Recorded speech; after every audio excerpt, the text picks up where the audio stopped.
2. It's a great day to be a Pittsburgh Steeler. Let's jump right in. So Coach Tomlin, he's all set. Coach Tomlin has signed with an agent so he can become, work in broadcasting. I don't know if he's going to get into, play-by-play or he's just going to get into regular media. Who knows at this point? But I don't know if you've ever seen a Mike Tomlin press conference after a game, whether it's a win, whether it's a loss, whether you're doing the same thing week in and week out. I can only imagine what Mike Tomlin is going to be like in the media. But anyway, he signed with an agent, and leave it to Mike Florio. Mike Florio comes out and he says that Mike Tomlin is going to be the next John Madden. Fluffy Nug YT in the comment section. Hopefully it's fine now. Yeah, I hope so too, because it's been a really rough week with my technical issues that I'm having. I'm starting to lose it. But anyway, Mike Florio comes out, and Mike Florio, he's the type of guy like Nick Wright. They're always trying to get street cred by saying the stupidest things. Remember Mike Florio? I pounded the table for Mike Tomlin. I pounded the table for George Pickens. I wear George Pickens' jersey all the time. It's like, and then the next night, the Cowboys go on Monday Night Football, and George Pickens decides to quit. He looks drunk or high during the game. He's basically walking off the field in the middle of routes, and then nobody asks Florio, well, what happened to your boy George Pickens? So leave it to Florio. He comes out and he says that Mike Tomlin could be the next John Madden. Really, Mike Tomlin could be the next John Madden. Do you believe Myles Garrett is overrated? I mean, I think he's a great player. I don't think he's overrated. I think he's a great player. I'd be lying if I said he was overrated. But leave it to Mike Florio to compare Mike Tomlin to John Madden. First of all, in the coaching world, John Madden only coached the Raiders for 10 years. He had the highest win percentage of any coach in NFL history. He has the highest win percentage of any coach in NFL history. His record was 103, 32, and 7. He made 8 playoff appearances. John Madden made 8 playoff appearances in 10 years. He also had a Super Bowl, a Super Bowl. He won a Super Bowl, I should say. Oh, Fluffy Nug YT said, overrated. I don't even know what his Madden rating is. Just give me a minute. Let me finish. So Florio saying that, Mike Tomlin, it could be the next John Madden. Well, Mike Tomlin couldn't shine John Madden's shoes as the coach because his record, the Steelers haven't won a playoff game in 10 years. Horrible. So Madden only coached for 10 years. The Steelers haven't won a playoff game in 10 years. Think about that logically. Mike Tomlin is not John Madden in any shape, way, or form, whether it's coaching or in the booth. So now we're all going to be brainwashed. John Madden is a legend in the booth. A legend. Now, he really wasn't my guy. I like Pat Summerall more. I love Pat Summerall. Pat Summerall was my guy. I preferred him over John Madden any day of the week. But John Madden is a coaching legend, and he's an icon in the booth, and we all know that. And leave it to Florio to come out and say, Florio makes big prediction about Mike Tomlin. He will be the next John Madden. It's just like, dude, just shut. You're not going to get street cred. It's like Nick Wright. Nick Wright will be like, oh, Cam Newton is better than Tom Brady. Oh, I wonder why you're saying that, Nick Wright. I wonder why you're saying that. It's just like, shut up already. Here we go. Here, let's read what Florio had to say. I personally think he could be the next John Madden if he jumps into the booth. But he could be a guy who's revelation in the studio as well. Florio said Wednesday on 93.7 The Fan. The way he comes up with those sound bites. I think some of his sayings. I don't know this. I don't think he's shopping in ahead of time. I don't think he's writing it at night. I think he just comes up with it in the moment. I think he could be great in the right studio setting. And it's going to come down to, I think, where he fits. The glazing of Tomlin, it never ends. It's like, holy shit, Florio. Have you ever watched a Mike Tomlin press conference? Ever? After a game? Especially after a loss? Wow. This is all we need now. This is, if you ever wanted to like seriously consider going to a mental institution, all the NFL would have to do at this point is take Tony Romo, the worst play-by-play announcer in the history of football. He's the worst ever. You could bring every broadcaster in on their worst day, and Tony Romo's 1,000 times worse. If you ever wanted to make every single football fan stop watching the NFL, all you need to do is this. Put Mike Tomlin and Tony Romo in the same booth calling a game, and you will never watch the NFL ever again. You will quit immediately. That's all you got to do. That's all you have to do. The glazing of Tomlin never ends. Tomlin's a god. Tomlin! I mean, he was one game above 500 for 20 years. He couldn't draft or develop a quarterback. He inherited big, but nobody's allowed to talk about it. Nobody is allowed to talk about how Coach Tomlin's entire roster was drafted by Bill Cowher, except for one player. But I talk about it every day. So now we're going to be brainwashed when Mike Tomlin steps in the booth, how he's the greatest play-by-play announcer to ever live. Better than John Madden, better than Pat Summerall. Tomlin is the greatest. And he hasn't even stepped foot in the booth. I would bet my life doing play-by-play that I would do a better job than Tomlin, like night and day. You want to know why? Because I volunteered so many hours doing it for free, cutting my teeth in Pop Warner games, 8, 10, 12 hours every Sunday, doing every single game. And if I could do it in that environment where people are yelling and screaming, coming in out of the booth, I got parents that, they write the kid's name down and they sloppily write the kid's name down in this little space, and then they spell it wrong on top of it, and then they're mad that I pronounced the kid's name wrong. I mean, I could do it, but I know for a fact I'm better well-equipped than doing this job than Tomlin. But hey, he's the legend. He's the greatest coach ever. And now Tomlin will be the greatest play-by-play announcer.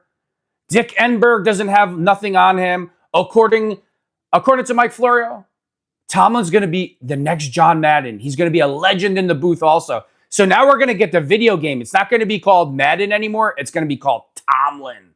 That's what we'll all get to play. That'll be the new Xbox game. No more Madden. No more Madden. It's going to be Tomlin. Dude, I'm so tired of Mike Tomlin. You know what? I can't wait until the stratosphere. See, most of the people that are in love with Tomlin do not follow the Steelers. They don't watch any Steelers games. They only listen to what racist Ryan Clark and woke ESPN has to say. I can't wait for the entire universe to get a taste of Tomlin full time, all the time, so you could see it for yourself, and then you could let me know how you feel. Because I know that it was time to move on from Tomlin. And the craziest part about all of it, Art Rooney was ready to do it all over again. But don't worry. Tomlin is coming to a TV near you pretty soon. You're gonna get to hear all the Tomlinisms. You're gonna get to hear them all. Hey, good luck to you, Mike. I hope you're better in the booth than you were as the Steelers head coach, because we all saw how that went since the last Super Bowl appearance. It's been going terrible. But hey, leave it to Mike Florio. He's always trying to get street cred. Ryan Staley, 1775. That should be like watching the barn being painted, right? Yeah, I agree with you there, brother. I agree with you. We're all going to be brainwashed during football season. Tomlin went from being the greatest coach ever to now he's going to be the greatest play-by-play announcer that ever lived. A quarterback was describing his pre-draft experience with Pittsburgh. I'm not going to read that. Who cares? It's whatever. I'm not even going to get into that. Beat writer shines light on disconnect with Roman Wilson. This is interesting. Where's Roman Wilson? A question Big Ben recently posted. One Pittsburgh Steelers beat writer thinks the coaching staff has wondered the same. Joining 93.7 The Fan Wednesday morning, Mark Capoli offered his take on Wilson and the disconnect in his game. The thing with Roman is he will wow you in practice, man, Capoli told Bob Pompiani and Joe Starkey. He'll wow you in the drills. He'll wow you in 7-on-7s, even in training camp. Then when he gets in the game, it's like, what's going on? Where'd he go? That could be some false hope that the coaches see and say, wait a second, he showed this every single day in the offseason. Then why doesn't it show up in the game as well? Well, that definitely could be Tomlin. That definitely could be Tomlin. I mean, you have to remember that these players have been poorly coached, offensively, defensively. So I don't think that the Steelers should just come in and just say, okay, we're cutting everybody, especially Peyton Wilson. I don't want to give up on Roman Wilson and Caleb Johnson. Yeah, I don't like listen, I can't sound like a hypocrite. I've said from the very beginning that I don't think Caleb Johnson and Roman Wilson are going to work out. I watched some of their college games. I saw what I saw. I didn't think they were like third round NFL players. I just didn't see that, especially Caleb Johnson. I thought he hit the hole slow. I thought his game wouldn't translate to the NFL. Roman Wilson, I felt the same type of thing. Like when he was going to go against bigger corners. I'm not talking about just size-wise. I mean like his strength to get off the line of scrimmage. I didn't see it. I thought that these players should, if they were going to get drafted, should have went like 6th, 7th round. Tomlin took them in the 3rd round. And they've been nothing but bust. And you got to put this all on Tomlin. I'm not getting into the draft. We all heard what Stephen A. Smith said, who's been running the Steelers draft for the last 20 years. I'm going to try to stop talking about Tomlin, but I have to go over Mike Florio's comments. Mike Tomlin set to sign to do play-by-play, and now he's going to be he's the next John Madden. It's just like, dude, shut up already. You're not getting street cred, Florio. You're not getting any street cred. You sound like just a total idiot. It's it.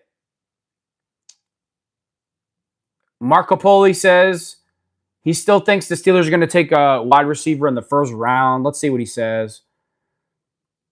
I think they're kind of happy where their offensive line is right now, Capoli said on his Capoli and Mac podcast Thursday. They got Brock Hoffman. They think Spencer Anderson will be the starter. They got Dylan Cook, who's had a month's worth of good play.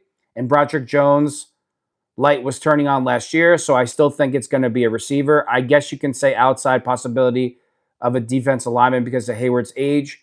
But everything to me points to wide receivers. You just need talent in that room.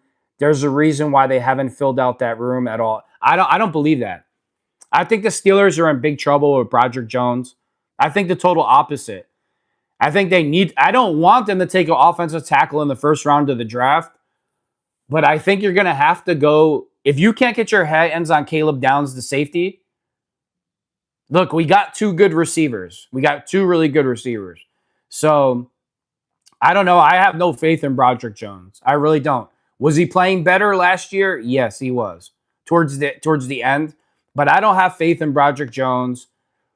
And I think Capoli's totally wrong here. I don't think the Steelers are going to take a wide receiver with their 1st round draft pick, considering not that you'd have to pay a rookie wide receiver a lot of money, but we just signed Michael Pittman Jr. We got DK Metcalf, obviously. The team wants Roman Wilson to come on. I think it was a big loss losing Calvin Austin III, but I think Capoli is wrong here. I really do think the Steelers need to take that offensive tackle in the draft. You got to have an offensive tackle that's dependable that can play.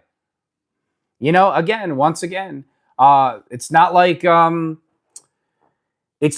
he's been coached. It's not like Broderick Jones has been coached by the greatest coaching staff in the world. So maybe Mike McCarthy will be a little more patient, but I don't know. I don't think we're going wide receiver in the draft. That's just my opinion. Let me see what else is going on in Steeler world. How's everybody doing? Thanks for tuning in. Sorry about the background. I've been having technical problems, and it's just easier for me to film down here.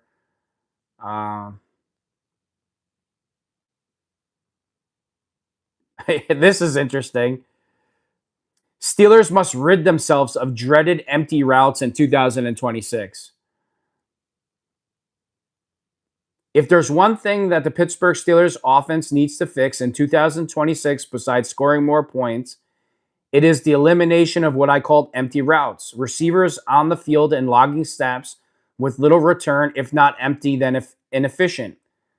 That's felt true the past 2 seasons. For 2025, we'll put data to the eye test. Our Clayton Echard provided information for the Steelers receivers and their rankings of yards per route run last season.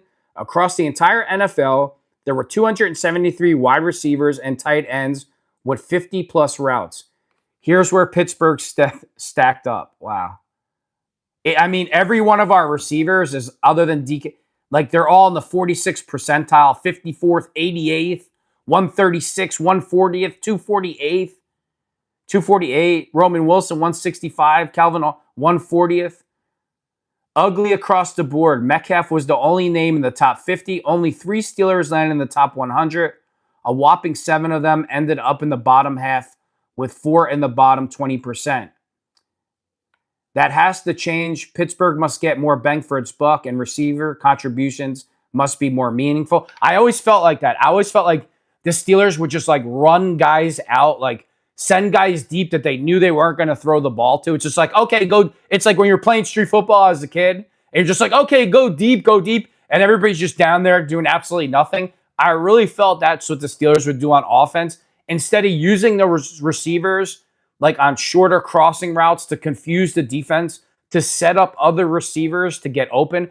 I never felt like the Steelers under Tomlin were very creative offensively, getting wide receivers open for the Steelers. That's just my opinion. And then when you see a stat like this, it makes sense to me. I'm like, why does it always seem like we just run guys deep like we're playing street football like when we were 9 years old?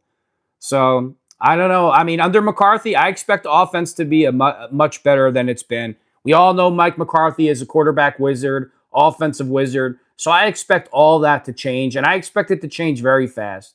I do. Here we go. Analyst says, not entirely convinced Steelers want Aaron Rodgers back.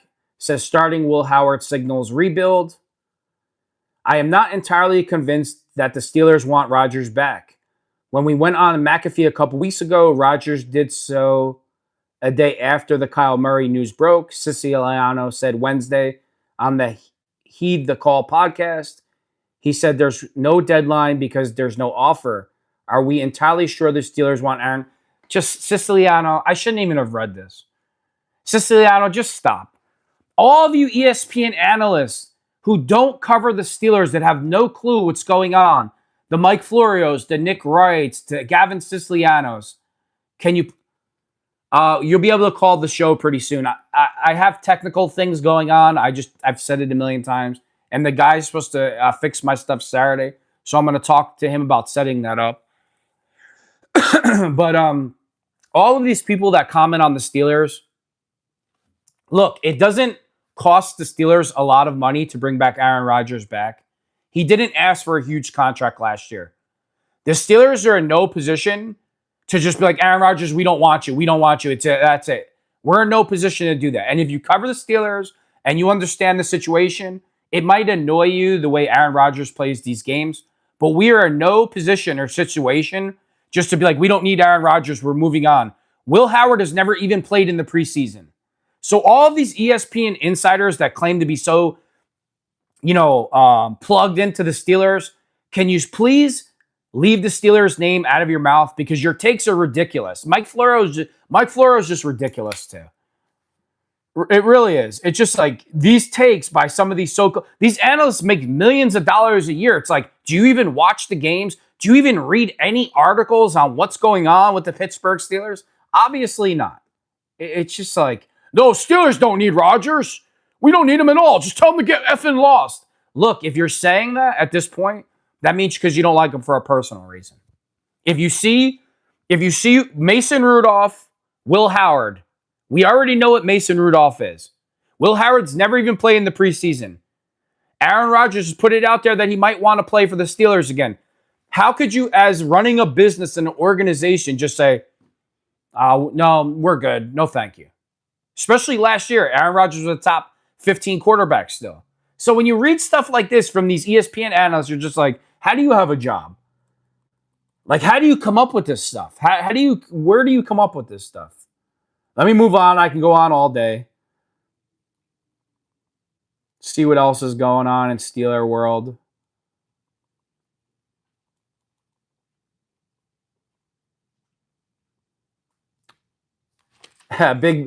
Big Ben, he's talking about the Cleveland Browns. Typical Cleveland. Ben Roethlisberger still reserving judgment on Shedeur Sanders. It's typical Cleveland. It's typical Cleveland. You're drafting two quarterbacks in the same draft. I don't understand what they're doing, he said on the Debo and Joe podcast about the Browns. Drafting Shedeur Sanders and Dylan Gabriel last year. I don't like to judge quarterbacks within the first 3 years, good or bad. There's a couple exceptions. I think after the second or third year, I said, okay, Joe Burrow's going to be a player now. Certain guys, you can kind of feel it.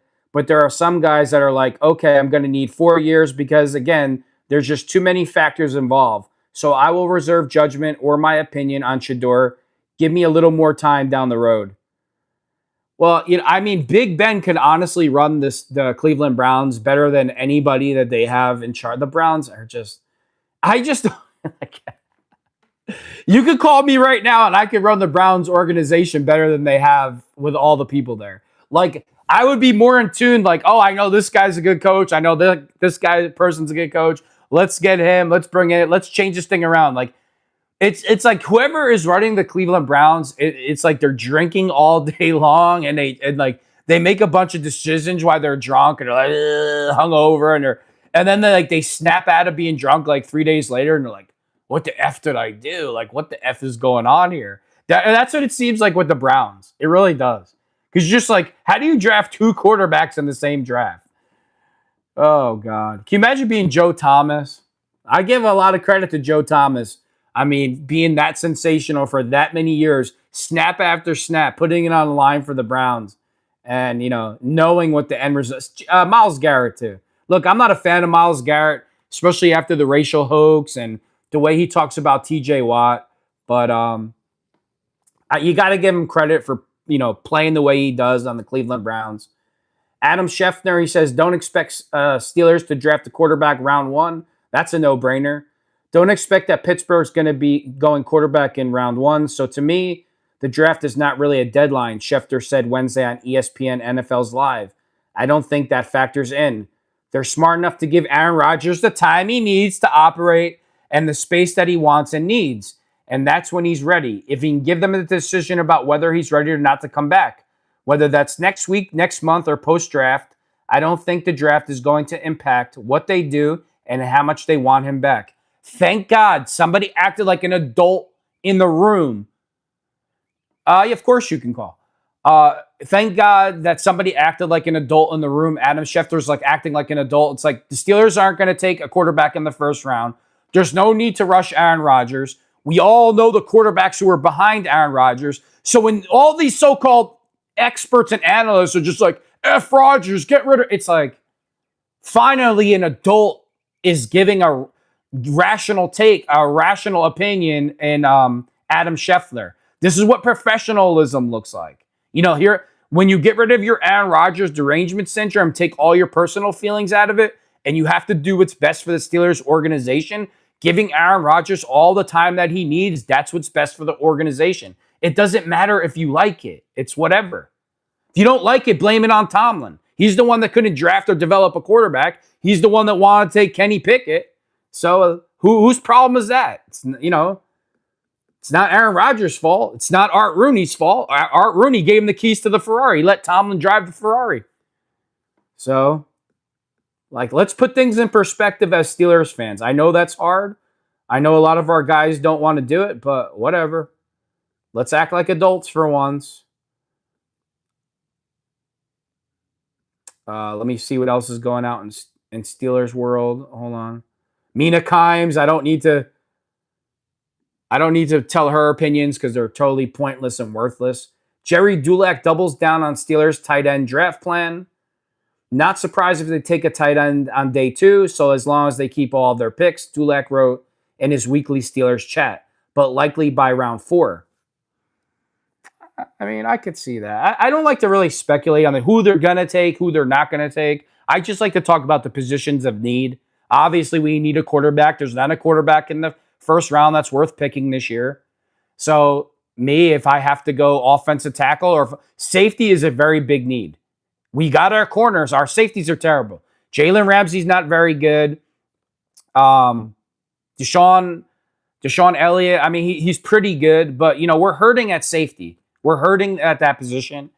And if we can draft up to get Caleb Downs, if we could trade up, I should say, I'm sorry, we need to trade up and get Caleb Downs. If he's gone and he's off the board and we need to get a stud, offensive tackle, then that's what we need to do.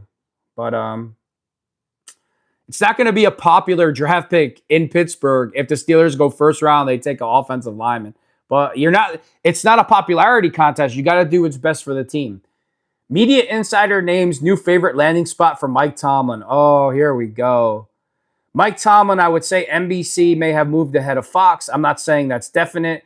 Anything's definitely going to happen, but I think NBC might have the inside track over Fox if he does it, Marchand said on his podcast. And I'll say it again. If you wanted to make the entire planet stop watching football, just put Mike Tomlin and Tony Romo in the booth together and let them call a game, and I assure you, you will never watch the NFL again. It'll be over. Officially over. So we're going to have to be brainwashed now, we went from having to be brainwashed for the last 20 years that Tomlin was the greatest coach ever. So now he's going to be the greatest play-by-play announcer to ever live. Let the brainwashing begin.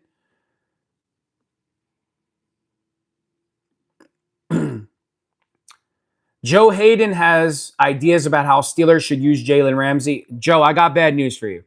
At this point in Jalen Ramsey's career, he can't play slot corner. The only place he could play is in the safety position. He's not that good in coverage. He constantly gets caught peeking into the backfield from the safety spot as receivers run by him. He's not a natural safety. He needs to learn to work on being a safety, the craft of being a safety. So if anybody thinks that Jalen Ramsey is going to line up at corner, the Steelers are going to, at slot corner, any corner position, we're in trouble. Here we go. This is what Joe had to say. Sharing his point of view, he said, I like Ramsey in the slot too. As a quarterback, he makes me more nervous in the slot because of his mind. Former Steelers quarterback said, when you're in the slot, it's all about your mind, he added, crediting Jalen Ramsey as a cerebral player. I also like him there because I think you can blitz him more, and you can put him on a tight end and say, I don't want that tight end to touch the ball. I don't think so. I completely disagree with this take. That was Big Ben's take. Hold on. Let me move up. Okay, here's what Joe Haden had to say. The former Steelers cornerback Joe Haden believes still has a trick or two up his sleeve, meaning Jalen Ramsey, speaking about how the team should use Jalen Ramsey on the Debo and Joe podcast. He had some clear ideas. Slot, he said. I would have him at free safety or slot. He's still gonna be table to guard. I don't know who writes these articles. He's still gonna be able, not table, to guard tight ends now because the speed isn't there at corner. At the outside, you got to be young. You've got to still be able to. Exactly. That point, I totally agree with Joe Haden with. Listen, he can't cover anymore. He can't run. He should never be in the slot. If you need a slot corner, it should be Asante Samuel Jr. or the other kid that the Steelers took from the draft. I don't know why I always forget his name, but I do. The other corner. Jalen Ramsey on the depth chart at slot corner should be third on the depth chart. He shouldn't even be the second. But hey, they're paying Jalen Ramsey big time money. He's not that player anymore. He's not that guy. He can't cover like that anymore. And if we were gonna just leave if we were gonna make Jalen Ramsey the safety, we should have just kept Minkah Fitzpatrick because Minkah Fitzpatrick is a better safety than Jalen Ramsey. Minkah Fitzpatrick is more disciplined at the safety position than Jalen Ramsey. If you notice last year on the back end, we gave up more big plays than we have in the last couple of years with Minkah gone, and I knew that was going to happen. Fluffy Nug YT says, hi to you. How you doing? What's going on? Glad you're still here. Glad you're listening to me.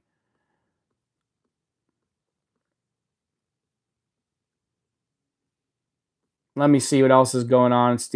Omar Khan, Mike McCarthy slated to attend Ohio State Pro Day. Yeah, hopefully they're looking at Caleb Downs. Give me a second. Pull up these articles.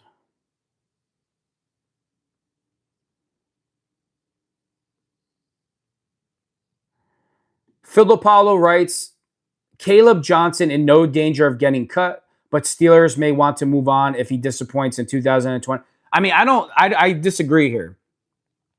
You just signed Rico Dowdle to a contract. You just brought in Travis Homer, who's obviously going to play special teams. I'm sure they want to have one more running back on the roster. I mean, no. I mean, you got Jalen Warren. I'm forgetting about our starting tailback. I mean, I think his career is definitely in jeopardy here. He might not be getting cut this year, but he needs to show he can play. It became more complicated on Monday when the Steelers signed another running back, Travis Homer. Although Homer hasn't made a huge offensive impact, his special teams ability gives him an advantage over Johnson. However, the Pittsburgh Post-Gazette's Ray Philipaldo doesn't expect Johnson's roster spot to be in jeopardy. In no way is this a threat to Caleb Johnson actually being on the team. They want to see him develop. They want to see him get better. And listen, they have to find out about him, Phil DePaulo said Tuesday on his North Shore Drive podcast. Well, just another third-round draft pick that Mike Tomlin has drafted that has nothing. It's just not there. Everybody keeps saying, oh, Keanu Benton turned the corner. Keanu Benton third. No, he hasn't. I mean, the list goes on and on. Keanu Benton, Roman Wilson, Caleb Johnson, Kenny Pickett, Artie Burns. Why do I always forget the linebacker from Michigan, the short linebacker, the first-round pick? His name always slips my mind, but whatever. You get the point. I mean, the list goes on and on of all the bad picks, Tomlin. Oh, Devin Bush. Devin Bush.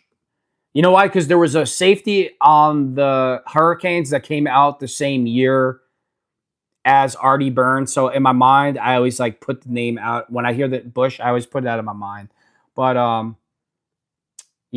Devin Bush, the Steelers traded up 3 picks in the draft to get him, and he averaged 30 tackles a year. And I get killed in the he was a great player. Oh, yeah. With those stacks, he really looked like the next Jack Lambert, let me tell you. I think Caleb Johnson's career is in jeopardy. He might get cut in training camp, so I don't agree with that. He better show something. He better not have memory lapses or concentration lapses playing special teams, in the preseason, or he might not be on the roster. Travis Homer, the only reason why he's stuck in the NFL, why he's stuck around and he's made a career is because he's been excellent on special teams.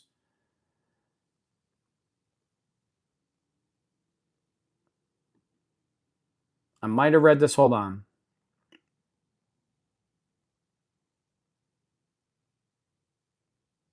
Okay, Big Ben, he's also commenting on Roman Wilson. Roethlisberger weighs in on Steelers wide receiver future.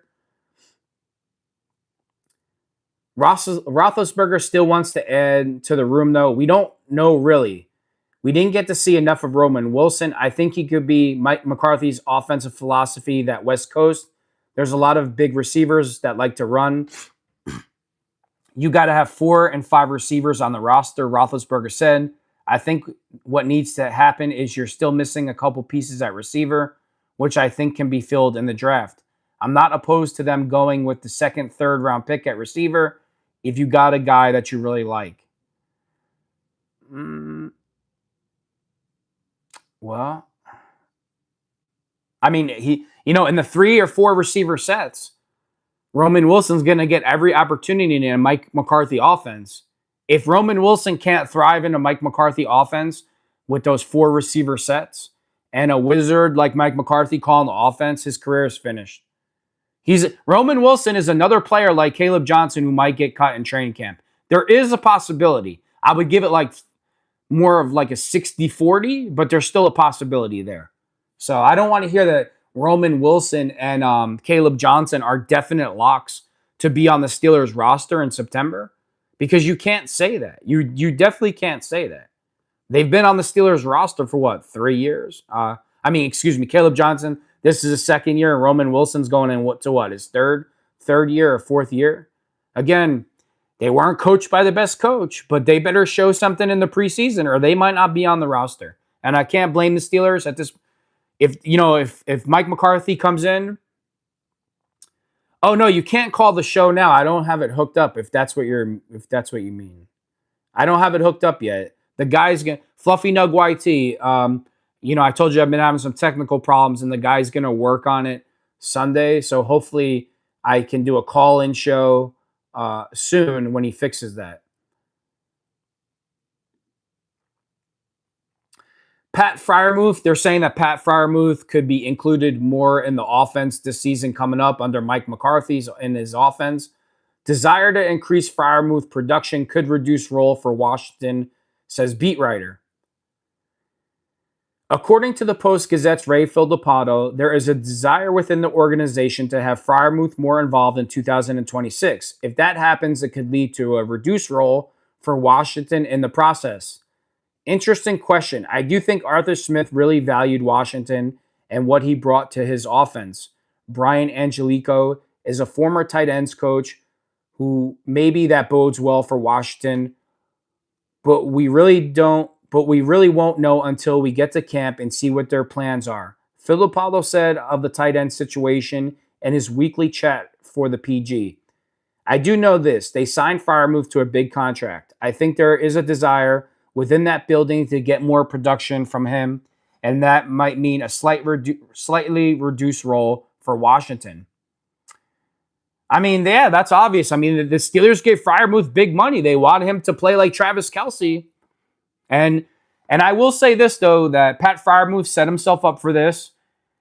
People were, he has the highest catch rate or whatever, but there was critical times before Arthur Smith came to the Steelers. Yeah, there was critical times when Pat Freiermuth would get thrown the ball in a game and he would drop the ball. The same thing in week one, not week one, but the game versus the Jets. Aaron Rodgers drops it in beautifully over Freiermuth's shoulder. He tries to catch it, and he drops the pass. And then you don't hear from Freiermuth pretty much the rest of the year until, Tomlin decided to throw the ball over the middle of the field for once and, pick up 40 yards. And that's another thing. The drought ending, we don't live in our fears as Steeler fans and coaches and players.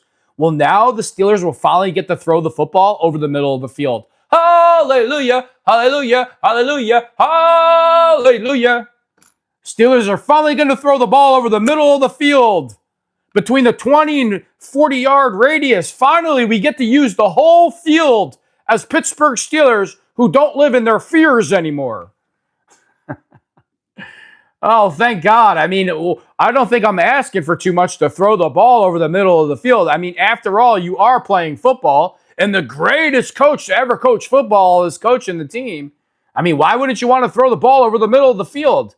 Seemed like every time the Steelers need a big play and they told Pat Freiermuth, hey, run a go route, and Aaron Rodgers threw it to him. For the most part, he was like 2 for 3 or, 2 for 5 when he didn't drop the ball. But they did pick up big yards from time to time. But hey, it's me. I'm just being very cynical, as you can see. I just have a bad attitude right now. I mean, it's reality, though. Right? Oh, we don't live in our fears as Steeler fans and players and coaches, but we won't throw the ball over the middle of the field. How do you have an offense? How are you the coach of an NFL team and you don't want to throw the ball over the middle of the field? It's like, dude, what are we doing? Like, what are we doing? How can we watched that for like 19 years?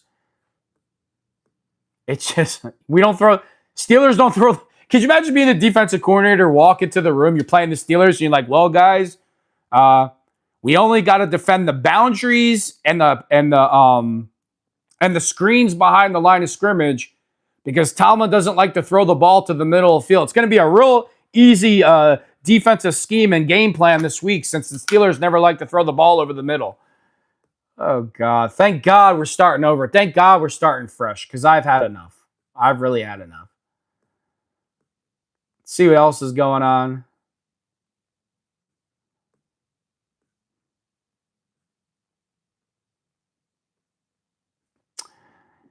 Big Ben names veteran QB Steelers should sign if Aaron Rodgers retires. Here's something I would consider that happened recently. Roethlisberger told James Harrison and Joe Haden, Josh Dobbs just got released by New England. I would strongly, if Aaron doesn't come back, I'd love to bring in a veteran guy like Dobbs who has been here. Obviously, the new system, not the same coaching staff. That's really not the name I wanted to hear. I'm not reading this article. I don't want to hear about Josh Dobbs, Big Ben. We've been through enough as Steelers fans. We've been traumatized enough as Steelers fans. I don't want to hear about Josh Dobbs. Oh, wow, man, that's a what a big name the Steelers should consider bringing in to sign.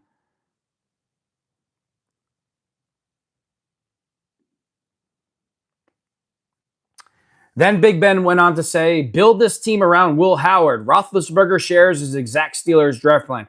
Ben, I get it. I like Will Howard too, the person, the competitiveness, who he is as a human. But the only problem is he hasn't even played in the preseason. So we got to pump the brakes a little bit. If Aaron Rodgers decides, hey, I'm done, I'm going to do my thing, I would absolutely still not draft a guy in the first round. I would ride with Will Howard for a couple years, give him a chance, keep building this team around him, Roethlisberger said via Debo and Joe on YouTube. I would go O-line first in the draft, get a guard. I would just absolutely build this team around Will Howard right now. I mean, everybody's saying the Steelers should draft a guard. I'm more concerned about Broderick Jones. At left tackle, I'm like, it's easier to get a guard than a tackle. So if you see a stud tackle in the first round, I think you have to draft him. I really do. I don't know. Everybody, everybody's just so convinced that Broderick Jones is the guy and he can play. I don't see it that way. I really don't. I'm really concerned about Broderick Jones. So, see what else is going on in Steelers world. Not too much.